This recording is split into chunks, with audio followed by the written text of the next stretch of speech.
Well, thanks everybody for joining me tonight. So I guess if this is going to have a name, it's going to be Who is Your Sign? Because we get asked what's our sign all the time. So when it comes to mythology and going with what's canon or not canon, it's kind of hard to say because it usually depends on what, at the time when it's a living religion, is key or important with the religious and political swayings of the time and what period they are.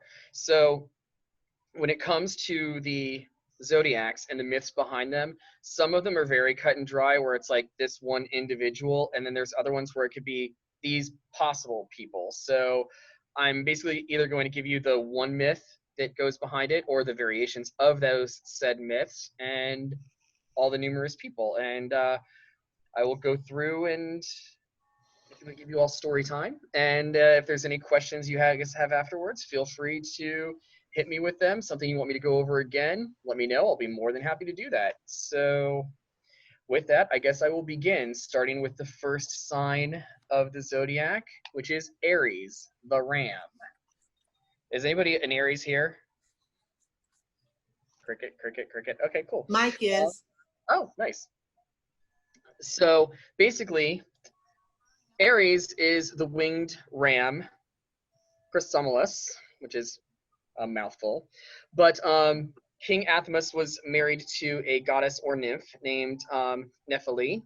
They had two children, one named Prixus, whose name translates to curly, and Hele. And so basically, he ends up falling out of love with her after he has the two kids. Jerk. And falls in love with this woman named Ino. And so Nephili leaves, and a drought ends up coming upon the land because she was a river nymph and things of that nature. So Ino plotted the children's death, and when men went to the oracle to find out what they needed to do to solve the drought, paid them to lie and say that the son needed to be sacrificed. So Nephili finds out about this, and in some versions it's Poseidon, in other versions it's Hermes, sends the winged golden ram. Now, Prixus' name meaning curly is significant because that's also representative of the ram's fleece. So she puts her children onto this winged ram, which flies off to take them to safety. As they're flying, Hele swoons and falls off the ram and lands into a river and drowns and dies, which is then named the Hellespont, which is modern day the Dardanelles today, which actually separates the European side of Turkey from the Asian side of Turkey, so it's that border, but it was named after her. And when the son lands, he is taken into the house of King Aedes, where he is given his daughter to marry, and he sacrifices the golden ram to Zeus, and it is hung in a sacred grove that is sacred to the god Ares, and this is the same golden fleece that eventually will be sought after with Jason and the Argonauts. So to commemorate the children's escape and for the ram being sacrificed to Zeus was placed in the sky as the constellation Aries. So moving along to the next one, we have Taurus. Any Tauruses here? Oh, I'm betting 1,000. All right. So there's three possibilities for Taurus. It can either be Zeus, Io, or the Cretan bull. Oh, we have a Taurus? Nice. All right.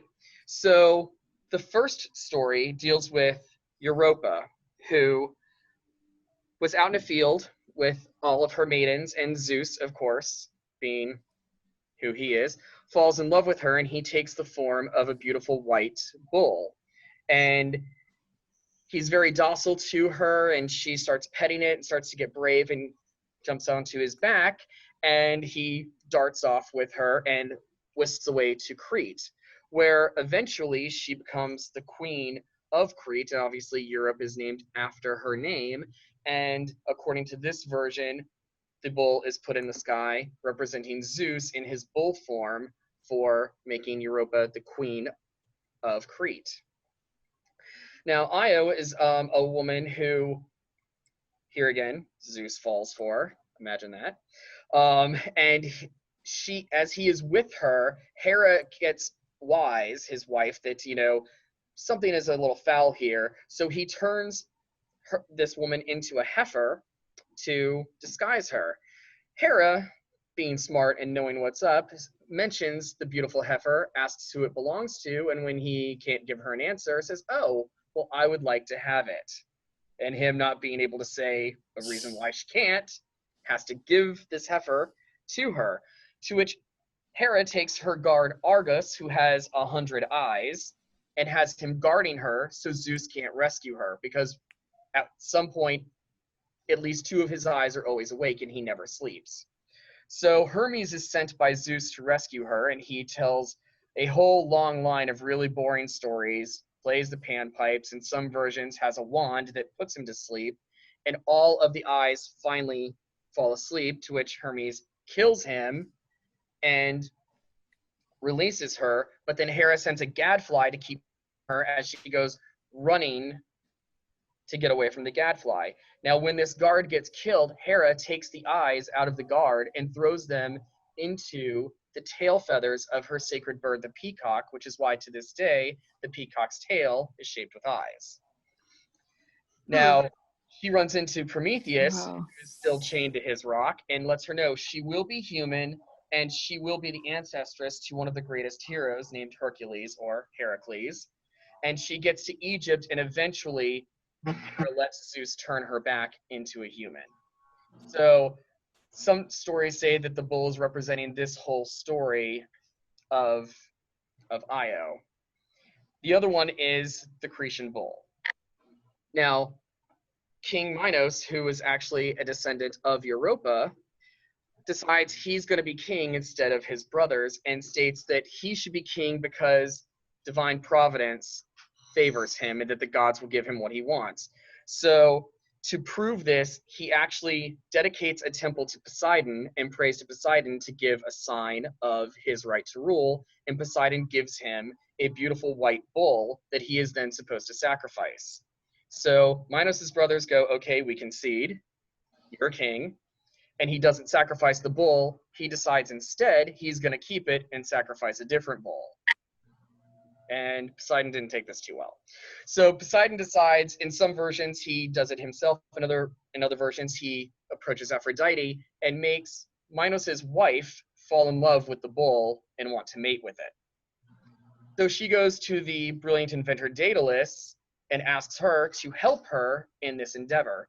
So he builds a fake cow, drapes a hide over it, and shows her how to open the compartment in the back, to where she then mates with the bull and gives birth to the Minotaur, the half man, half bull, that then Daedalus has to build a labyrinth to contain it in, and then the sacrifices from Athens continue on. This white bull will be the same bull that when Hercules performs his 7th labor, he actually captures and will later break loose and wander around Marathon, becoming the Marathonian bull.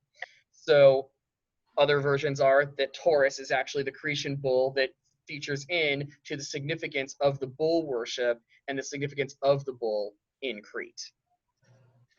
So take a pick of which one you like the best. Coming to Gemini. Gemini, the twins, are Castor and Pollux. Any Geminis? Me. All right, here's your story, buddy. So they are actually the brothers of Helen of Troy, the woman whose face launched 1,000 ships for the Trojan War. Because, well, this is what happens when you don't invite Eris, the goddess of discord, to a wedding feast. She rolls an apple, and then you've got 3 saying to the fairest. You've got Aphrodite, Athena, and Hera all saying they should have it. They look at Zeus and go, "Who gets this?" And he's like, no, go ask Paris. Yeah, exactly. So they go ask Paris and each give him a bribe. Athena says, "I will give you victory in war." Hera says, "I will give you the greatest kingdom to rule over." Aphrodite says, "I will give you the most beautiful woman in all of Greece." He said, "Okay, Aphrodite, here's your apple. All right, here's your woman. Oh, sorry, by the way, she's married." The Trojan War started. Well, Castor and Pollux are actually twins, and they are the brothers of Helen of Troy. Now, their mother is Leda, who was seduced here again by, can't keep it in his pants, Zeus, in the form of a swan. And at the same night, she also slept with her husband, Tyndareus, who was the king of Sparta. So one of them is mortal, which is Castor. Pollux is actually immortal, and they actually traveled with the Argonauts for the Golden Fleece. They're also known as protectors of sailors, and St. Elmo's Fire is also affiliated with them. So the story goes that they were out on a castle rustling expedition, and they abducted 2 women named Phoebe and Hilaria, and their cousins, who they were betrothed to, named Idas and Lysias, challenged them to a fight. Now, in the process of this fighting, Castor dies, Pollux does not, and so Pollux decides to share his immortality with his brother. So one spends time in Olympus while the other's in the underworld, and they would alternate between days and times. Other versions where he wanted to stay with his brother, so they're put in the sky as the constellation Gemini, sharing the immortality up in the stars. So that is Castor and Pollux. Now we come to my zodiac sign, Cancer, which has the lamest story out of all of them. Just saying my truth. So for Cancer, this deals with the second labor of Hercules, where he's fighting the Hydra, which is actually a pretty exciting story, where he's fighting the Hydra, multi-headed, in some versions, a multi-headed serpent. One of its heads is immortal, the rest are mortal. And as he's fighting it, cuts off one head, 2 heads grow back, making this more difficult. In some versions, he fights with his cousin, Iolaus, and has the idea of cutting off a head and cauterizing the wound so the heads can't grow back. Hera sees that he's winning, and she sends a giant crab to nip at Hercules' feet, to where he goes, "What?" Stomps on it and kills it, and she puts it in the sky as the constellation Cancer. So, yeah, my zodiac sign is basically a nip, nip, nip. I'm annoying, Hulk smash, and constellation. Now, in Egypt, Cancer is viewed as a scarab as opposed to a crab. And in other cultures, regardless of whether they see it as like a turtle, a scarab, or a crab, the interesting thing is it's always an animal that does have an exoskeleton. So now after Hercules finally slays the Hydra and cuts off the immortal head, he actually puts that one under a rock, and he dips his arrows into the blood of the Hydra, and this is how he gains his poison arrows for later stories that we're going to be covering later on tonight. So, because these are the same ones that he actually kills the centaur Nessus with, and in turn comes full circle and actually is part of his demise that kills him. But that's Cancer. Basically, it got stomped on by Hercules. Now, for Leo, we have the Nemean lion, which is the first labor of Hercules. Now, this was a lion that has an impenetrable hide. Weapons can't pierce it. And of course, Hercules first tries shooting it with arrows to see that the arrows are reflecting back and not working. Any Leos here, by the way? Anyway, so what he ends up doing is, with the impenetrable hide, he actually wrestles the lion and strangles it to death, and that is how he defeats it. And when he actually takes it back to show he accomplished this, the king that he's doing this for, who is doing Hera's bidding, is so freaked out by it, he tells him he's not allowed to enter the city anymore, and he has to present all of his trophies outside the city, and he has a messenger tell him what his next labor is. He then tries to skin the lion, and nothing is working, and Athena actually inspires him to take the lion's own claw to actually skin the hide, and that is where he starts to wear the lion's hide as his armor, and Leo is then put into the sky to mark the accomplishment of Hercules with his first labor for his challenges. That's interesting. I've heard all of them except for that one, actually. Cool. Now, Virgo, any Virgos? Okay. 2, 3. Okay. Yours is the most convoluted. Basically, pick a virgin goddess. There you go. That's Virgo. But this is story time, so we're going to tell some stories. So my personal one that I usually associate Virgo with, and this is because I actually got this from Bullfinch's mythology, is Astrea, who is the goddess of innocence and purity. So she, while men were becoming more and more corrupt with each age from the Golden Age, in some versions she leaves at the end of the Silver Age, which marks the beginning of the Bronze Age. And in other times, she's actually around until the Iron Age and finally leaves the Earth. She's one of the last gods to leave when men become more warlike and more corrupt. And she leaves and goes into the stars as the constellation Virgo, and it is prophesied that she will return one day and bring about the golden age again. And she's the goddess of innocence and purity. Other ones are possibly Hestia, the goddess of hearth and home, because she is a virgin goddess. So she was the first and last born of the Olympians. She was the first one that was born and the first one that Cronus swallowed when he was swallowing all of his kids because he didn't want them to take over. And when he was given the potion that made him regurgitate his children, she was the last one to come back out. So there's always also debate on whether or not she is or isn't an Olympian. So she was an Olympian, and then eventually Dionysus replaces her, because here again, cultures shift and change. And I find it interesting that it still kind of brings the Olympians to 13, even though there's 12 active.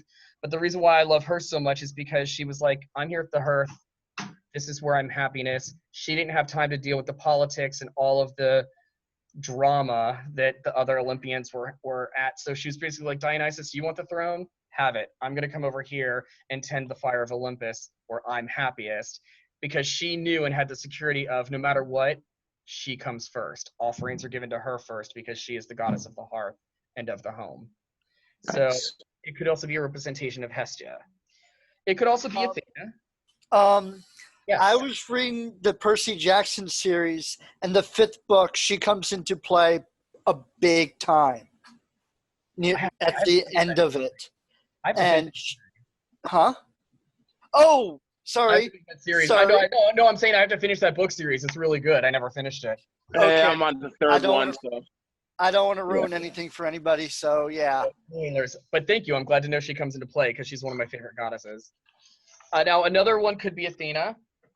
Now, Metis was Zeus's first wife before he married Hera. He had actually married Metis, and she represented wisdom and prudence and wise counsel. She was actually the one that came up with the idea of Zeus coming up with the potion to make Cronus vomit up his brothers and sisters when he tried to take over.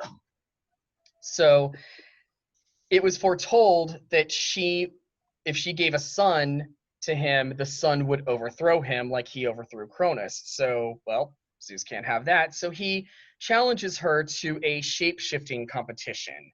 And so she starts changing into all of these forms, and he's like, oh, very good, but can you do something really, really small to where she shrinks down to a drop of water, and he takes her and swallows her? Because, like father, like son. So time goes on. Zeus starts to have a wicked headache, and Hephaestus, the god of fire and smithing, comes up with his hammer and cracks Zeus's head open, and Athena springs from his head, all in armor, spear in hand, all warrior goddess-like, straight from his head, becoming the goddess of wisdom and war.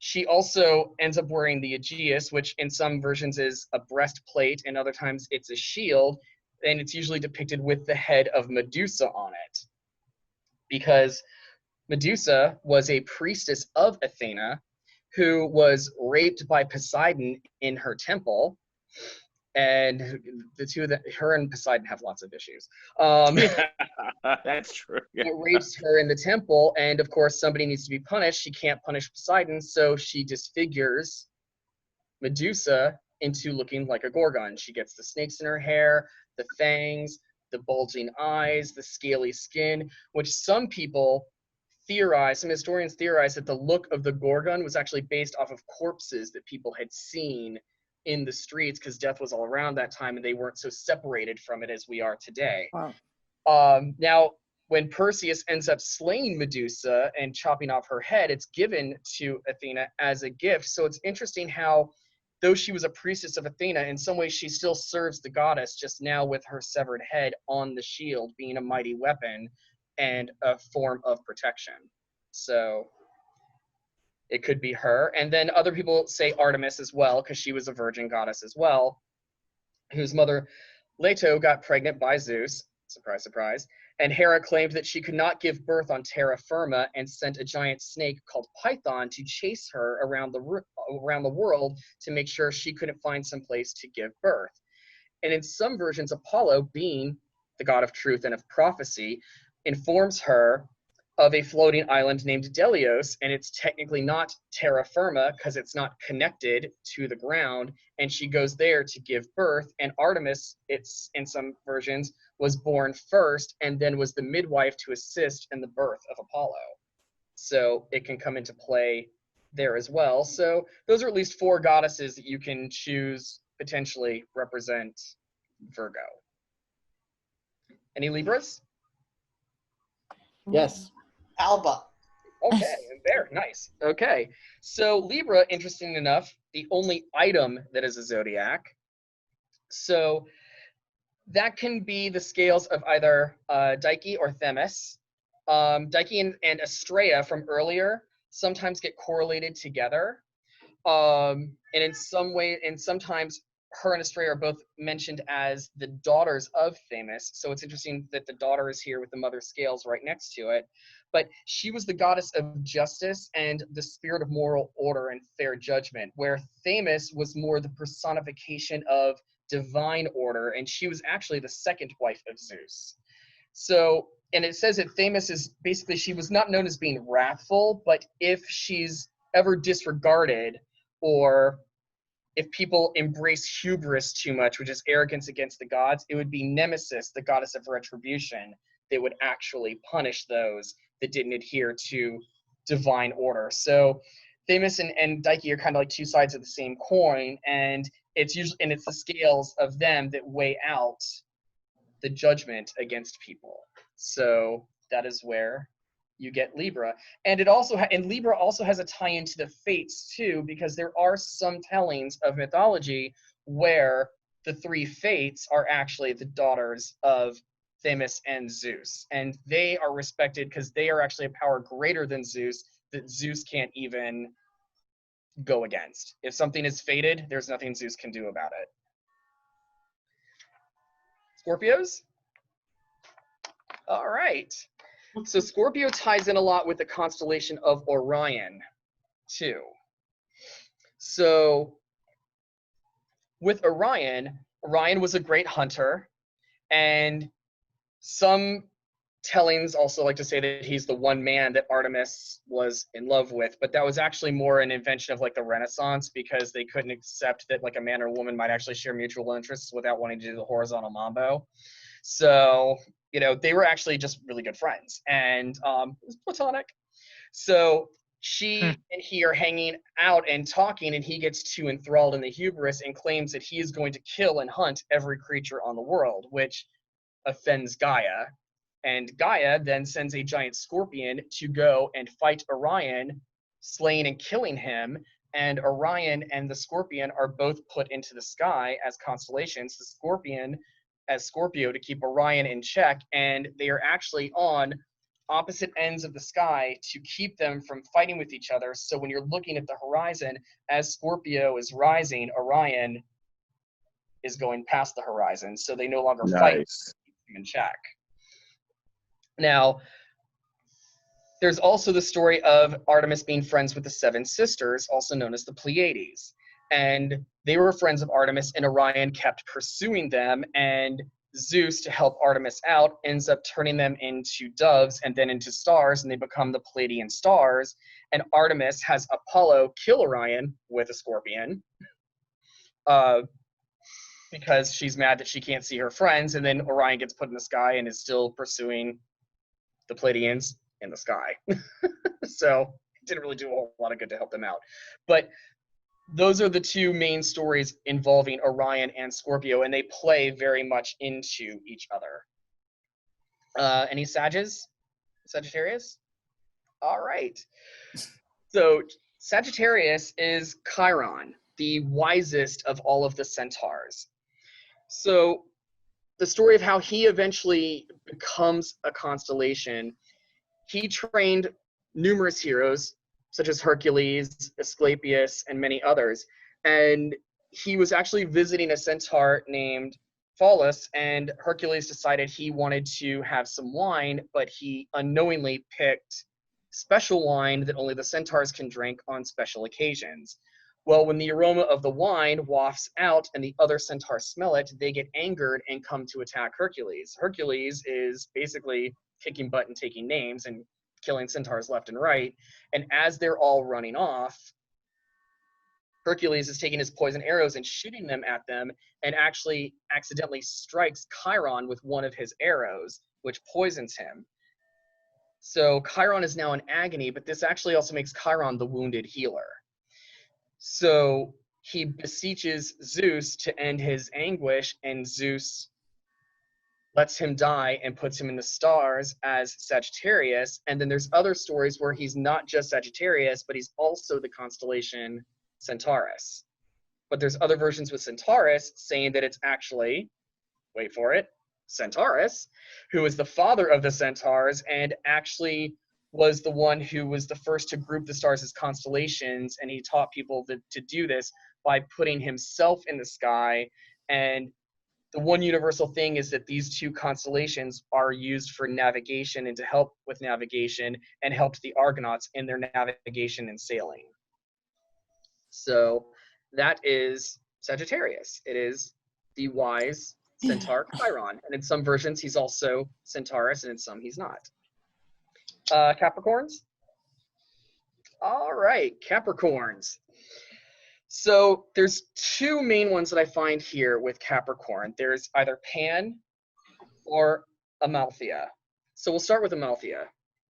Amalthea was the sacred goat that when Zeus was born as a baby, was nurtured on her divine milk and was raised while he was being hidden from Kronos, as he was hiding in a cave in Mount Ida in Crete. And what's interesting is, even today, the cave that is believed to be where Zeus was hidden, when they were doing excavations, they actually found shields all throughout there, which they believed were hanging on the walls, because there were the Curetes who used to dance and do sacred dances by taking their spears and slamming them on their shields to make noise, to muffle the baby's cries, so that Kronos could not find Zeus.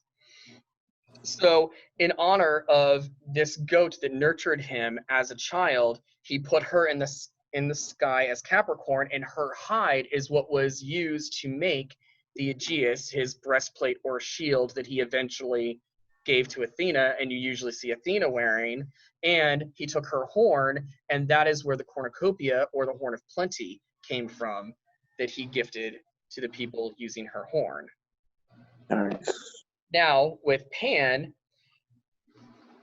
there comes into play the three major wars of Zeus when he came into power as king of the gods. First, there was the Titanomancy, which is when he was fighting the Titans, and Pan, being a satyr, let out a great cry, scattering the Titans, which is where we get our word panic from, and he was honored by being put into the stars as Capricorn for his assistance with the war against the Titans. After the Titans, there was actually the War of the Giants, which was I can't pronounce this. Gigantomancy, thank you. And that had nothing to do with Pan, but it was just the second war. But it's significant because since we've talked about the whole swallowing of the stone, tricking Cronus thinking he swallowed Zeus, the victory of that war was marked by the Omphalos, which is believed to be the stone that he swallowed, which is at the Oracle of Delphi and still sits there at the Oracle of Delphi to this day. After that one, the third challenge was Gaia being ticked that all of her children were now bound in Tartarus by Zeus, had sex with Tartarus, and created this massive beast called Typhon. Typhon was the last great challenge Zeus had to defeat before he became king of the gods. So when he was attacking Olympus, all of the gods but Zeus transformed into animals to flee from Egypt, such as like Apollo became a hawk, Hermes an ibis, Ares became a fish, Artemis a cat, Dionysus a goat, Hephaestus an ox, and they fled to Egypt, and this is where they are believed to have been merged with the Egyptian gods, since a lot of their gods have animal heads. Yeah, I heard that as well. Yeah. So that was from Typhon attacking. In some versions, Athena stays as well, but Zeus ends up defeating Typhon by throwing Mount Etna on top of him, and that is explained why, with all of the eruptions that that volcano has, it's Typhon being angered and raging in the volcano, so the eruptions and whatnot are literally Typhon. So when this happened, there's a version where Pan was near the river and he escaped Typhon by jumping into the Nile, and his bottom half turned into a fish and his upper half stayed a goat that was in the water, and that is why it is the goat fish. And then there's still even other stories where Pan had a goat lover and they made it in a river and they gave birth to a goat fish. So those are ideas of where Capricorn came from. Other interesting thing is that the Babylonians actually used the goat fish as a symbol for their god Ea, which it was a god of water, mischief, knowledge, crafts, and creations. Yep. That's right. Overflows. So there you go. Any Aquarians? Yes, one. Maybe? Okay, nice. So Aquarius is Ganymede. So when Hercules did die and shed his mortality and ascended to Olympus, he was actually given Hebe, the goddess of youth, as his wife, and she was the original cupbearer for the gods of Olympus. Well, that role needed to be fulfilled, so Zeus saw this young Trojan named Ganymede in the field, and he was tending flocks, and Zeus flew down in the form of an eagle and abducted him because Zeus fell in love with him. This is one of the few gay relationships that Zeus actually had. So it is said that he granted him eternal youth and immortality and made him the official cupbearer for the gods. And the interesting thing with Ganymede is, of all the mortal lovers that Zeus has had, he's the only one that Zeus gave immortality to. And Zeus was said to have compensated his father by giving him the gift of fine horses that were the same that carry the immortals, and they were delivered personally to him by Hermes. So he ended up taking Ganymede and placing Ganymede in the stars as the constellation of Aquarius because he wanted to share Ganymede's beauty with the rest of the world because he was considered to be the most beautiful of mortals. And if you actually look at the planet Jupiter, which is the Roman name of Zeus, its largest moon is named Ganymede. So there's that correlation as well. Do we have anyone who's Pisces? Yay! Finally, me. Pisces. I can't help it. You're the last on the wheel. Okay, save the best for last, right? So, well, easy there because I still have more stories after this. Oh, okay. It's a wheel. It keeps on turning. Keep on turning. So Pisces is almost always affiliated with Aphrodite and Eros.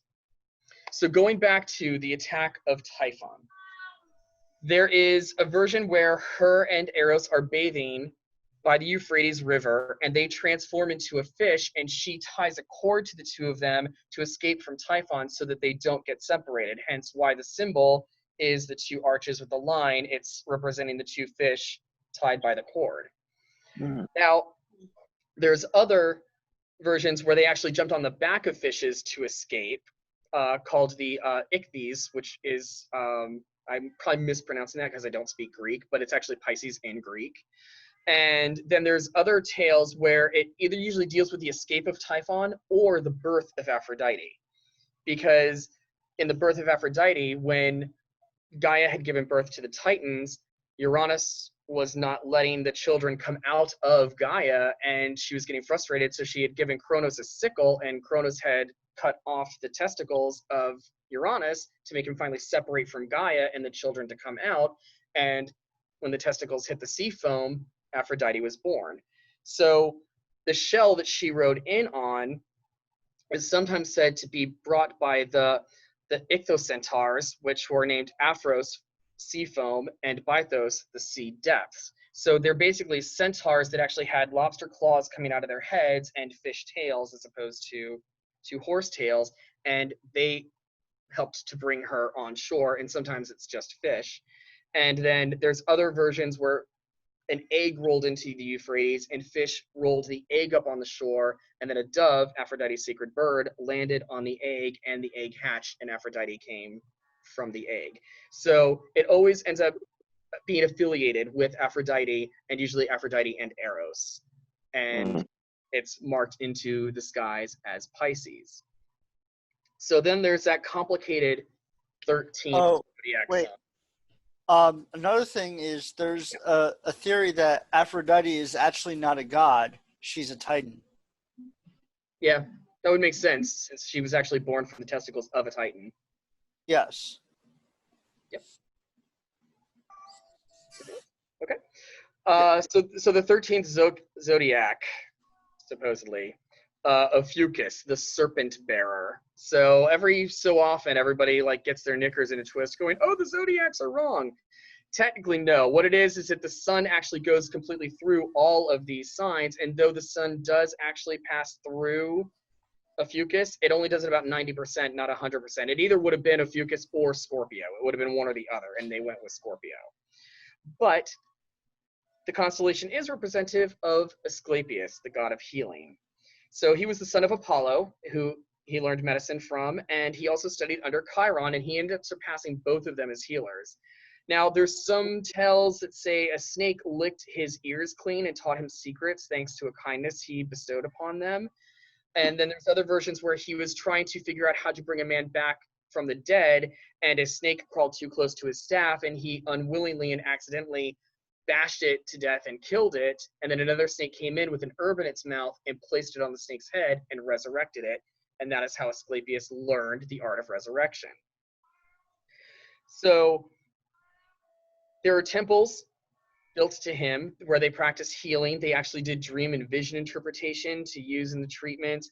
There's a non-venomous Mediterranean serpent called the Asclepian snake that they actually would let crawl around in the temples and freely, and they were also introduced into the founding of each new temple.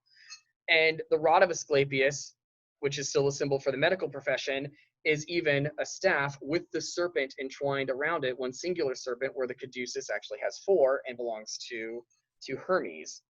So the original Hippocratic oath actually began with an invocation where they would swear by Apollo, the physician, and by Asclepius, and Hygiena, one of Asclepius's daughters, where we get our word hygiene, and Panica, and by all the gods. He eventually got killed by Zeus because Zeus was like, okay, if you're going to make people live forever, I need to regulate the population. And in other versions, Hades got, his host Tepton because he's stealing my people and my subjects, and demanded that Zeus kill him. So he struck him with the thunderbolt, killing him. Apollo, in retaliation, killed the Cyclops that made Zeus's thunderbolts. It got boosted out of Olympus. They finally made nice, and Zeus put Asclepius in the sky, in the stars, as the serpent bearer. So there's the pseudo 13th zodiac.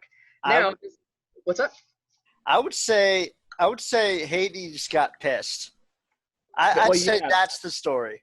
A little bit. Yeah, I mean, I've heard a lot of the tales that I've heard is that Asclepius was so good at his job that he was bringing people back from the dead, and he's like, I can't have this, and so yeah, it's like he's stealing my subjects. That ain't happening.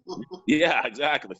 Now, just because I like you all, and I'm going to shift gears here, I'm going to take you to the east and tell you how the 12 animals of the Eastern Zodiac became the animals of the Eastern Zodiac.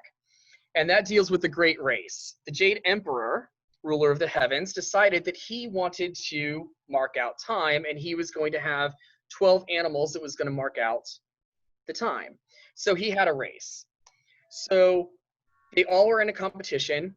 There were 13 animals that came for this race.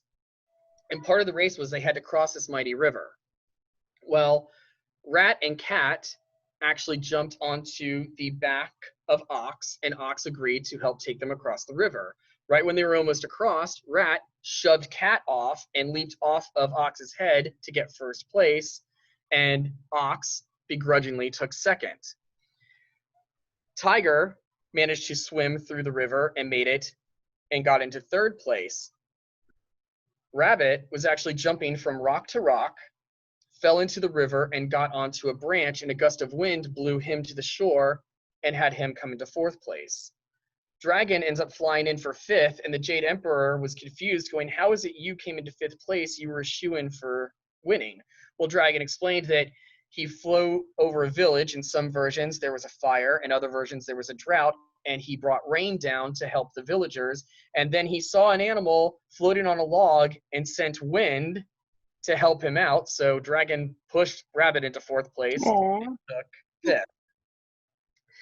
Now Horse is coming up into the river up out of the river and is about to win, but unbeknownst to Horse, Snake was hiding in his mane and leapt out and slithered ahead of him to get 6th place, and Horse took 7th.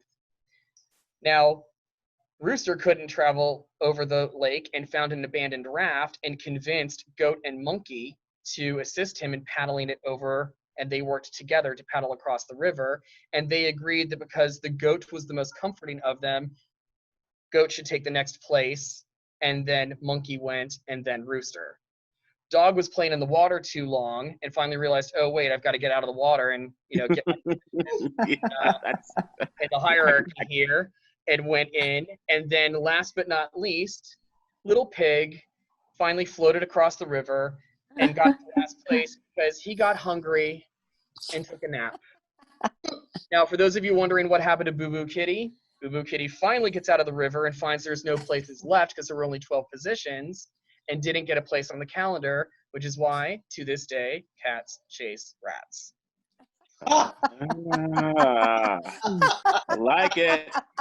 And then there's some version that's rat instead of mouse, or it's ox, or it's cow instead of ox, or sheep instead of goat. Now in Vietnam, the interesting thing is that cat is one of the animals, and some of the reasons why they think this might be is because the Chinese word for rabbit sounds very similar to the Vietnamese word for cat.